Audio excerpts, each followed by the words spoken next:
নমস্কাৰ, স্বাগতম চিয়ৰ ছাকচেছলৈ। নৱম মানৰ গীত আৰু ছবি দুৰ্গেশ্বৰ শৰ্মাদেৱৰ এই কবিতাটো আমি আলোচনা কৰি আছিলোঁ। আজি তাৰ পাঠভিত্তিক যিখিনি প্ৰশ্ন আছে সেইখিনি তোমালোকৰ লগত আলোচনা কৰোঁ বুলি আহিছোঁ। 1 নম্বৰ প্ৰশ্ন, চমু উত্তৰ দিয়া। কেনে গীত আৰু কেনে ছবিক কোনেও ভাল নবোলে? চোৱা, প্ৰথম লাইনটোতে আছে, কোনেও সেইটি গীত ভাল নবুলিব, যিটি গীত বুজাইহে বুজে। কোনেও সেইটো ছবি ভাল নেদেখিব, যাৰ মূল আটায়ে নুবুজে। গতিকে এই প্ৰশ্নটোৰ উত্তৰ সেই কবিতা দুফাঁকিৰ মাজতে সোমাই আছে যে কেনে গীত আৰু কেনে ছবিক কোনেও ভাল নবোলে। যিবিলাক গীত কেৱল বিজ্ঞসকলেহে বুজি পায়, সাধাৰণ শ্ৰোতাই বুজি নাপায়, সেই গীতখিনিক ভাল গীত বুলি কোৱা নাযাব। একেদৰে যিবিলাক ছবিৰ মূল, যিবিলাক ছবিৰ অৰ্থটো সাধাৰণ দৰ্শকে বুজি নাপাব, কেৱল বিজ্ঞসকলেহে বুজি পায়, সকলোৱে বুজি নাপায়, সেই ছবিবিলাককো ভাল বুলি কোৱা নহ'ব। এই মন্তব্য আমাৰ দুৰ্গেশ্বৰ শৰ্মা ডাঙৰীয়াৰ। যিবিলাক ছবিক সকলোৱে ভাল পাব নোৱাৰে, বুজি পাব নোৱাৰে, যিবিলাক গীতক সকলো দৰ্শকৰ মনৰ ভিতৰত সোমাই নাযায়, কেৱল বচা বচা দুই এজনৰ অন্তৰতহে সোমায়, সেই গীতবিলাকক ভাল বুলি কোৱা নাযাব। খ, সদায় কাণেৰে শুনা সৰু কথাটিয়ে কেনেকৈ আমাৰ প্ৰাণ টানি ধৰে। চাবা, সদায় কাণেৰে শুনা সৰু কথাটিও গীত হলে প্ৰাণ টানি ধৰে। আমাৰ কাণে সদায় শুনি থকা সৰু সৰু কথাবিলাকক আমাৰ অন্তৰে, হৃদয়ে বিশেষ গুৰুত্ব নিদিয়ে, সাধাৰণ কথা। কিন্তু যেতিয়া সেই সাধাৰণ কথাবিলাকেই এটা ধুনীয়া গীত হৈ সুৰৰ মাজেদি আমাৰ শ্ৰৱণেন্দ্ৰিয়ত, আমাৰ কাণত প্ৰৱেশ কৰে, তেতিয়া আমাৰ শ্ৰৱণেন্দ্ৰিয়ৰ মাজেৰে আমাৰ হৃদয়লৈ, অন্তৰলৈ এটা সোঁত বৈ যায়, প্ৰাণ টানি ধৰে। গতিকে সদায় শুনি থকা সাধাৰণ কথাবিলাক স্বাভাৱিক হৈয়ে থাকে, কিন্তু যেতিয়া ই গীত আৰু সুৰৰ লহৰৰ মাজেদি অস্বাভাৱিক হৈ আহে, তেতিয়া আমাৰ প্ৰাণ আকৰ্ষিত হয়, প্ৰাণ টানি ধৰে।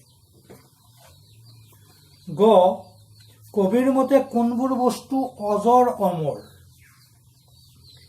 মিহি ভাৱ, মিহি গতি, কৌশলী বিদ্যাৰ নাই মৃত্যু, অজৰ অমৰ। শিল্পীৰ, সুৰকাৰৰ, গীতিকাৰৰ, ছবি অঁকা চিত্ৰকৰৰ সূক্ষ্ম অনুভূতি, সূক্ষ্ম ভাৱ, মিহি গতি, মিহি ভাৱ, সূক্ষ্ম অনুভূতি, সূক্ষ্ম ভাৱ যেতিয়া ফুটি উঠে ছবিৰ মাজত, কৌশলী বিদ্যাৰে ধুনীয়াকৈ যেতিয়া কেনভাছত ছবিখন আঁকে, সেই শিল্প সত্তাটো অজৰ অমৰ হৈ যায়, তাৰ মৃত্যু নাই। উদাহৰণস্বৰূপে তোমালোকে এনেকুৱা বহু চিত্ৰকৰৰ নাম, ছবিৰ নাম উত্তৰটোত উল্লেখ কৰি দিব পাৰা, কিন্তু অতি চমু প্ৰশ্ন উত্তৰটো, সেইকাৰণে মই এইবিলাক বহলাই কোৱা নাই। গতিকে শিল্পী এজনে তেওঁৰ যিটো শৈল্পিক অনুভূতি অতি সূক্ষ্মভাৱে যেতিয়া অংকন কৰে, এজন গীতিকাৰে মনৰ সূক্ষ্ম অনুভূতিবিলাক, মিহি মিহি ভাৱবিলাক যেতিয়া গীতত, সুৰত প্ৰকাশ কৰে, সেই শিল্পী সত্তাটো, সেই শৈল্পিক বস্তুখিনি অজৰ অমৰ হৈ পৰে, কোনোদিন তাৰ মৃত্যু নহয়। কবিয়ে সেই কৌশলী বিদ্যাৰে সৃষ্টি কৰা গীতসমূহক, ছবিসমূহক অজৰ অমৰ বুলি ক'ব বিচাৰিছে। ঘ, কেনেকুৱা গীত আৰু ছবিক সকলোৱে ভাল বুলি কয়? যিবিলাক গীতৰ আবেদনে শুনা মাত্ৰকে সকলোৰে মনত অনুৰণন তুলি যায়, হৃদয়ৰ আৱেগক জোকাৰি যায়, সেই গীতবিলাকক সকলোৱে ভাল বুলি কয়। যিখন ছবিয়ে দৰ্শকৰ মনত, চাওঁতাৰ মনত চাপ সৃষ্টি কৰে, ছবিখনে প্ৰভাৱ পেলায়, ছবিখন ভালকৈ নুবুজিব পাৰে।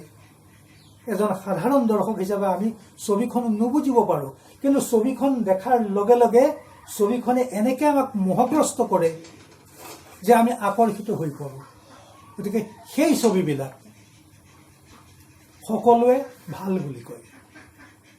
যিবিলাক গীতে সকলোৰে মনত প্ৰভাৱ পেলাব পাৰে, যিবিলাক ছবিয়ে সকলোৰে মনত প্ৰভাৱ পেলাব পাৰে, সেইবিলাককেই কবিয়ে কৈছে ভাল গীত আৰু ভাল ছবি।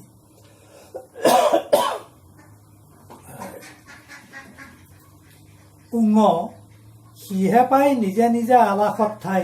ইয়াত আলাস শব্দটোৰ অৰ্থ কি? আলাস শব্দটোৰ অৰ্থ তোমালোকৰ শব্দাৰ্থ আৰু টকাত দি থৈছে আকাশ, শূন্য। আলাস ওপৰতো ওপঙি থকা আকাশখন শূন্য, একো নাই। কিন্তু কবিতাটোৰ প্ৰসংগত ইয়াৰ অৰ্থটো হ'ব জিতি দেখি সকলোৱে একে ৰং পাই, জগতৰো উলাহ বঢ়াই, সিহে পাই নিজে নিজে আলাসত ঠাই, সকলোৱে ভাল বুলি কয়। ইয়াত আলাস মানে এই কবিতাটোৰ প্ৰাসংগিক অৰ্থত হ'ব অন্তঃস্থল, অন্তৰৰ অন্তৰ, হৃদয়ৰ গভীৰ, মনৰ মণিকোট। যিটো গীত শুনি ভাল লাগে, যিখন ছবি চাই ভাল লাগে, এনেই কোনো কাৰণ নোহোৱাকৈ আমাৰ অন্তৰৰ ভিতৰত, হৃদয়ৰ ভিতৰত, অন্তৰত গৈ অনুৰণন তোলে। আলাসে আলাসে ঠাই পাই যায়, একো চিন্তা কৰিব নালাগে। শূন্য যেনেকুৱা, ছবিখনে, গীতে পাঠকজনে, দৰ্শকজনে, শ্ৰোতাজনে একো নভবাকৈ নিজৰ অন্তৰৰ ভিতৰত ঠাই দিয়ে, আলাসতে ঠাই দিয়ে, সেই অৰ্থত কৈছে কবিয়ে। গতিকে ইয়াত প্ৰশ্নটো কৰিছে, ইয়াত আলাস শব্দটোৰ অৰ্থ কি? যে সিহে পাই নিজে নিজে আলাসত ঠাই। আলাস শব্দটোৰ অৰ্থ যদিও আকাশ, শূন্য এই বুলি কোৱা হয়, কবিতাটোত আলাস শব্দটোৰ অৰ্থ হ'ল দৰ্শক শ্ৰোতাৰ মনোজগতৰ একেবাৰে অভ্যন্তৰত, মনৰ মণিকোঠাত গীতবিলাকে, ছবিবিলাকে আলাসতে স্থান লয়। কবিতাটোৰ প্ৰসংগত আলাস শব্দটোৰ অৰ্থ হ'ব তেনেকুৱা।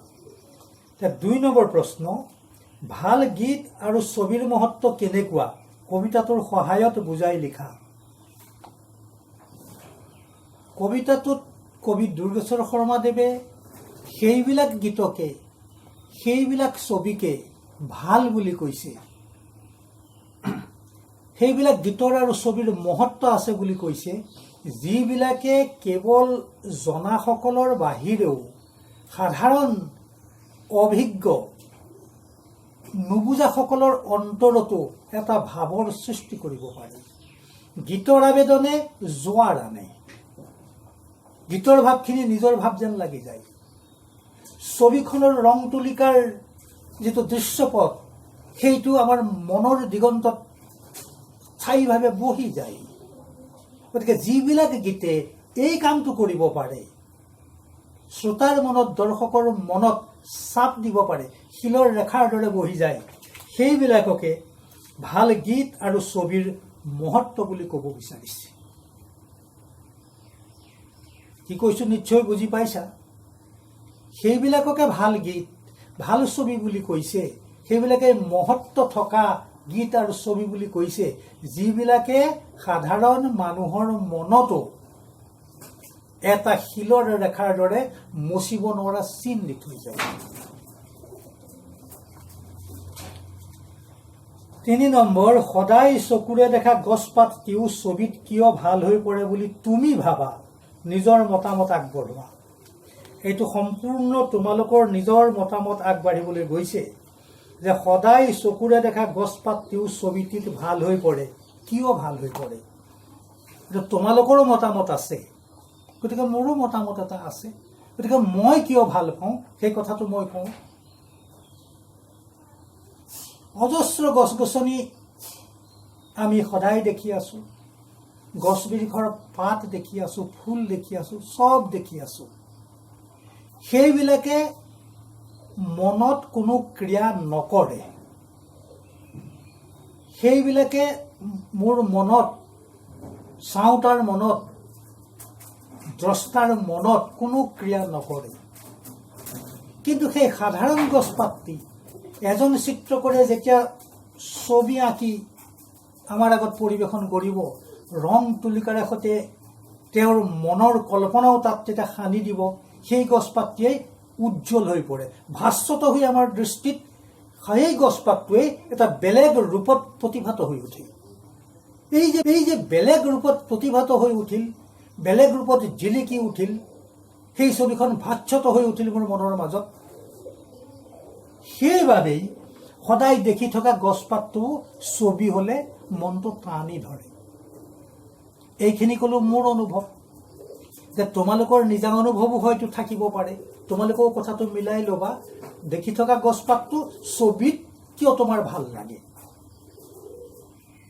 মই মোৰ কথাটো ক'লো, সদায় দেখি আছোঁ, স্বাভাৱিক, কোনো ব্যতিক্ৰম নাই।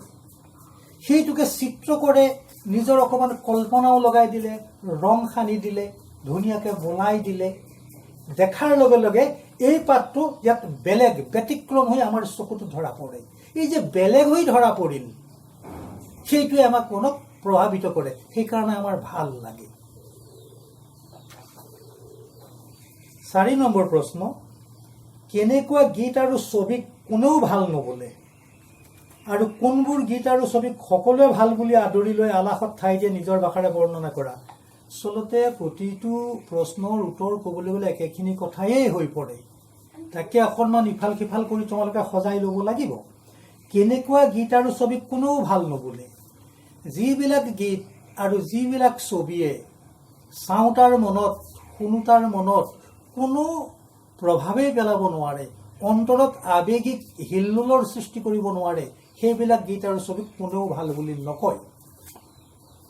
আৰু কোনবোৰ গীত আৰু ছবিক সকলোৱে ভাল বুলি আদৰি লৈ আলাসত ঠাই দিয়ে, আৰু যিবিলাক গীত আৰু ছবিক দেখাৰ লগে লগে, শুনাৰ লগে লগে আমাৰ মনত আলাসতে ঠাই দিওঁ, মনৰ মণিকোঠত সাঁচি ৰাখোঁ, ভাল লাগে, ছবিখন বৰ ভাল লাগিছে, গীতটো বৰ ভাল লাগিছে, গীতটো কি মই বুজি পোৱা নাই, ছবিখন কি মই বুজি পোৱা নাই, কিন্তু ভাল লাগিছে। এই যে যাৰ যিটো গীতটোৰ আবেদন, গীতটোৰ গায়ন শৈলী, তাৰ সুৰ তাল, এইবিলাকে মোৰ মনটোত ভাল লগাইছে, ছবিখনে মোৰ মনটোত ভাল লগাইছে। বুজাব নোৱাৰিব পাৰোঁ, তুমি বুজাব নোৱাৰিব পাৰা আনক কিয় ভাল লাগিছে, কিন্তু তোমাৰ ভাল লাগিছে। গতিকে যিবিলাক ছবিয়ে, যিবিলাক গীতে সকলোৰে মনতে ভাল লগাৰ ভাৱটো উদ্ৰেক কৰিব পাৰে, সেইবিলাককে ভাল ছবি, ভাল গীত বুলি কোৱা যায়। গীত আৰু ছবি কবিতাটোৰ সাৰাংশ লিখা। মই আগতেই কৈছোঁ যে মই কবিতাবিলাক যেতিয়া আলোচনা কৰোঁ তেতিয়াই মূল ভাৱ সাৰাংশ কৈ আহোঁ, গতিকে বেলেগে ক'বলৈ আৰু নাথাকে। এই কবিতাটোত মূল কথাটো হৈছে গীত আৰু ছবিৰ মহত্ব ক'ত লুকাই আছে কবিয়ে আমাৰ আগত দাঙি ধৰিবৰ প্ৰয়াস কৰিছে। কবি দুৰ্গেশ্বৰ শৰ্মাৰ মতে সকলো শ্ৰোতাক যিবিলাক গীতে আকৰ্ষণ কৰিব পাৰে, যিবিলাক গীতৰ আবেদনে, গীতৰ সুৰে শ্ৰোতাৰ মনত আনন্দ লহৰীৰ সৃষ্টি কৰি এটা স্থায়ী চাপ দি যাব পাৰে, সেইবিলাককে মহৎ গীত বুলি ক'বলৈ গৈছে। একেদৰে চিত্ৰকৰৰ ছবিখনে সকলো দৰ্শকৰ মনত, সকলো চাওঁতাৰ মনত এক প্ৰভাৱ বিস্তাৰ কৰিব লাগিব। ছবিখন ভাল লাগিব, মন আকৰ্ষণ কৰিব লাগিব, আমাক মোহগ্ৰস্ত কৰিব লাগিব। গতিকে যিবিলাক গীতৰ, যিবিলাক ছবিৰ এই গুণটো আছে, সেইখিনি প্ৰকাশ কৰিবলৈ গৈ কবিয়ে এই গীত আৰু ছবি এই কবিতাটোৰ মাজেদি আমাক কৈছে। সেইটোৱে হ'ল কবিতাটোৰ সাৰ অংশ। এনে পাঠবোধতো তোমালোকে দিছে, গীত আৰু ছবি কবিতাটোৰ জৰিয়তে কবিয়ে প্ৰকৃত গীত আৰু ছবিৰ সাৰ্বজনীন আবেদন, সকলোৰে মনত সাৰ্বজনীনভাৱে তাক আবেদন দিব পাৰিব লাগিব আৰু মহত্বৰ কথা কলাত্মক ৰূপত তুলি ধৰিছে। ব্যাখ্যা কৰা। সদায় চকুৰে দেখা গছপাত তিও ছবিটিত ভাল হৈ পৰে, সদায় কাণেৰে শুনা সৰু কথা তিও গীত হলে প্ৰাণ টানি ধৰে। ওপৰত উদ্ধৃত কৰা কবিতা দুফাকি কবি দুৰ্গেশ্বৰ শৰ্মাদেৱৰ দ্বাৰা ৰচিত গীত আৰু ছবি এই কবিতাটিৰ পৰা উদ্ধৃত কৰা হৈছে। ভাল গীত আৰু ভাল ছবি দৰ্শকৰ মনত কেনেকুৱা প্ৰভাৱ পেলায় তাৰ কথা ক'বলৈ গৈ কবিয়ে কবিতা ফাঁকিৰ অৱতাৰণা কৰিছে। সাধাৰণভাৱে দেখা গছৰ পাতে আমাৰ মনত কোনো প্ৰভাৱ বিস্তাৰ কৰিব নোৱাৰে, অথচ সেই গছপাত খেলাই চিত্ৰকৰৰ ৰং তুলিকাৰ মাজেদি, চিত্ৰকৰৰ কল্পনাৰ মাজেদি এক বেলেগ অভিনৱ ৰূপত ভাস্বত হৈ যেতিয়া ছবিখনত ধৰা দিয়ে আমাৰ মন তালৈ টানি নিয়ে। সাধাৰণ কথা এটি গীতৰ মাজেদি যেতিয়া ঘূৰি আহে আমাৰ মনলৈ, আমাৰ মনটো টানি ধৰে। গতিকে এই কথাখিনিকে ক'বলৈ গৈ কবিয়ে কবিতা ফাঁকিৰ সৃষ্টি কৰিছে। মিহি ভাৱ মিহি গতি কৌশলী বিদ্যাৰ নাই মৃত্যু অজৰ অমৰ, য'তে পৰে ত'তে গজে বিভিন্ন আকাৰ, ঠাই বুজি দীঘল ডাঙৰ। প্ৰসংগ একেখিনি কথাই। সংগতিত কৌশলী বিদ্যাৰ সূক্ষ্মতম ভাৱসমূহৰ কেতিয়াও মৃত্যু নহয়। এই অমৃত্যু শৈল্পিক কলাৰ কথা ক'বলৈ গৈ কবিতা ফাঁকিৰ অৱতাৰণা কৰিছে। কৌশলী পাৰংগত বিদ্যাৰে গীতিকাৰে গীত সৃষ্টি কৰে, চিত্ৰকৰে চিত্ৰ সৃষ্টি কৰে। সূক্ষ্ম ভাৱ সূক্ষ্ম অনুভূতিৰে অতি সূক্ষ্মভাৱে সৃষ্টি কৰা এই শৈল্পিক সত্তাই তাৰ যি সূক্ষ্ম গতি, ই দৰ্শকৰ মনত সাৰ্বজনীনভাৱে এক আবেদন ৰাখি থৈ যায়। এই সাৰ্বজনীন আবেদন অজৰ অমৰ হৈ ইয়াৰ মৃত্যু নাই। এই আবেদন য'তে পৰিব সমাজৰ মানুহৰ মনত গজি উঠিব, অজৰ অমৰ। ঠাই বুজি দীঘল ডাঙৰ বুলি যে কৈছে, পৰিৱেশ অনুযায়ী, স্থান কাল পাত্ৰ অনুযায়ী হয়তো ক'ৰবাত ই ডাঙৰ হ'ব, ক'ৰবাত সৰু হ'ব। গতিকে ব্যাখ্যাটো তাতে ক'লো। তাৰপিছত ভাষা বিষয়ক প্ৰশ্নটো মই নাযাওঁৱেই, গতিকে প্ৰশ্নোত্তৰ কৰি শেষ হ'ল। ছাত্ৰ ছাত্ৰীসকল, নৱম মানৰ গীত আৰু ছবি দুৰ্গেশ্বৰ শৰ্মা ডাঙৰীয়াৰ কবিতাটোৰ আলোচনা আজি আমি ইমানতে শেষ কৰিলোঁ বুলি মই মোৰ ফালৰ পৰা ভাবিছোঁ। গতিকে তোমালোকেও গীতৰ আবেদন, ছবিয়ে দিয়া আমাৰ যি আকৰ্ষণ, এইবিলাক মাজে মাজে আমি গীত আৰু ছবি চাব লাগিব, শুনিব লাগিব। কোনোবা ডাঙৰ মানুহেতো কৈছে যে পুৱা উঠিয়েই কণমানি শিশু এটাৰ একলা ল'ব লাগে, এজোপা গছ চাব লাগে, এটা গীত বা কবিতা শুনিব লাগে, মনটো হেনো ভাল লাগি যায়। এই কিয় ভাল লাগে সেইখিনিয়ে কবিতাটোত আছে।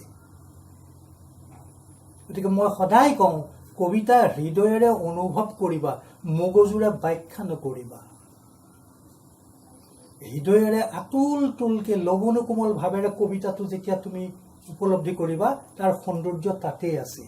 মগজুৰে বুজি ফাঁহ ফাঁহ কৰিবলৈ গ'লে সৌন্দৰ্যখিনি নাইকিয়া হৈ যাব। গতিকে তোমালোকৰ মনতো সুন্দৰতা থাকক, তোমালোক সুন্দৰ হোৱা, সেউজ হোৱা, এইটোকে কামনা কৰিছোঁ। সত্যম শিৱম সুন্দৰম। নমস্কাৰ।